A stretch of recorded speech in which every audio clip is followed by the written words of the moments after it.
Assalamualaikum warahmatullahi wabarakatuh. Perkenalkan, nama saya Muhammad Al-Habi dari Institut Al-Azhar Kota Lubuk Linggau, Prodi Majelis Pendidikan Agama Islam, Fakultas Tarbiyah.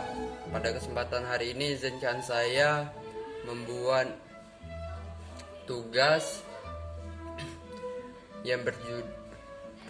video presentasi yang berjudul Sejarah Perkembangan Bahasa Indonesia. Enjoy to video. Baiklah teman-teman, saya akan menjelaskan sejarah perkembangan bahasa Indonesia. Bahasa memiliki beberapa hakikat, yaitu bahasa itu adalah sumber sistem, berwujud lambang, berupa bunyi, berwujud arbiter, bermakna, bersifat konvensional, bersifat produktif, bervariasi, bersifat dinamis, berfungsi sebagai alat interaksi sosial, merupakan identitas penuntunnya. Dari sudut pandang linguistik, bahasa Indonesia adalah salah satu dari banyak ragam bahasa Melayu. Dasar yang dipakai adalah bahasa Melayu Riau dari abad ke-19. Penanaman bahasa Indonesia diawali sejak dicanangkannya Sumpah Pemuda 28 Oktober 1928 yang berbunyi, "Kami putra-putri Indonesia mengaku bertumpah darah yang satu, tanah air Indonesia." Nomor 2, kami putra-putri Indonesia mengaku berbangsa yang satu, berbangsa Indonesia.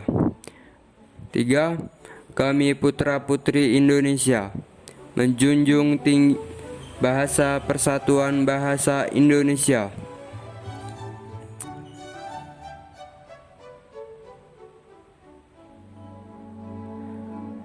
Berikut perkembangan bahasa-bahasa Indonesia, yaitu ejaan Van op Wisjen 1901, di mana huruf I yang berfungsi sebagai huruf I seperti mulai dengan ramai juga digunakan untuk menulis huruf Y seperti dalam Surabaya. Huruf J untuk menulis kata-kata jang, yang, payah, sayang, dan lain sebagainya. Huruf O untuk menulis kata-kata guru, itu, umur, dan lain sebagainya. Tanda baca seperti koma, ain untuk menulis kata-kata ma, moe, mamur, akal, ta, pa, dan lain sebagainya.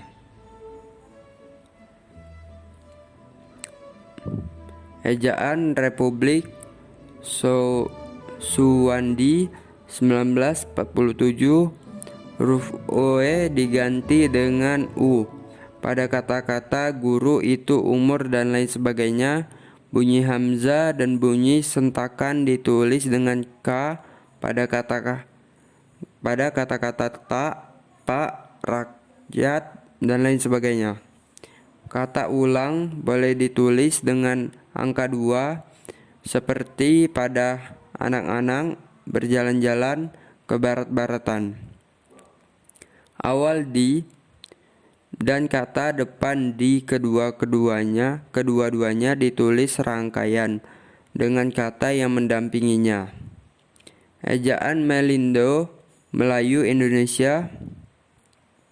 Konsep ejaan ini dikenal pada akhir tahun 1959 karena perkembangan politik selama tahun-tahun berikutnya diurungkanlah peresmian ejaan ini.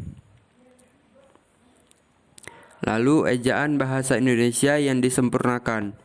Ejaan ini diresmikan pemakaiannya pada tanggal 16 Agustus 1972 oleh Presiden Republik Indonesia. Peresmian itu didasarkan putusan Presiden nomor 57 tahun 1972. Hasil perumusan seminar politik bahasa nasional yang diselenggarakan di Jakarta pada tanggal 25 sampai 28 Februari 1975 antara lain menegaskan bahwa dalam kedudukan sebagai bahasa nasional dan sebagai bahasa negara, perubahan bahasa Indonesia dari pra 1972 sejak 1972. TJ menjadi C, DJ menjadi J, CH menjadi KH, NJ menjadi NY, SJ menjadi SY, J menjadi Y, OE menjadi U. Bahasa Indonesia sebagai bahasa nasional berfungsi sebagai lambang kebangsaan nasional, lambang identitas nasional, alat pemersatu masyarakat yang berbeda-beda latar belakang sosial, budaya, dan bahasa, dan alat perhubungan antar budaya antar daerah.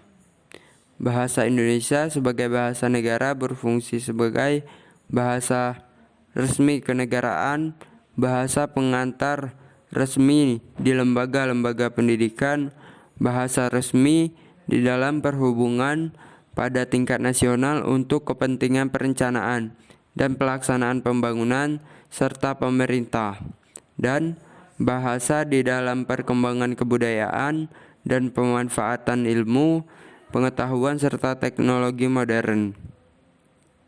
Sekian mungkin penjelasan dari saya.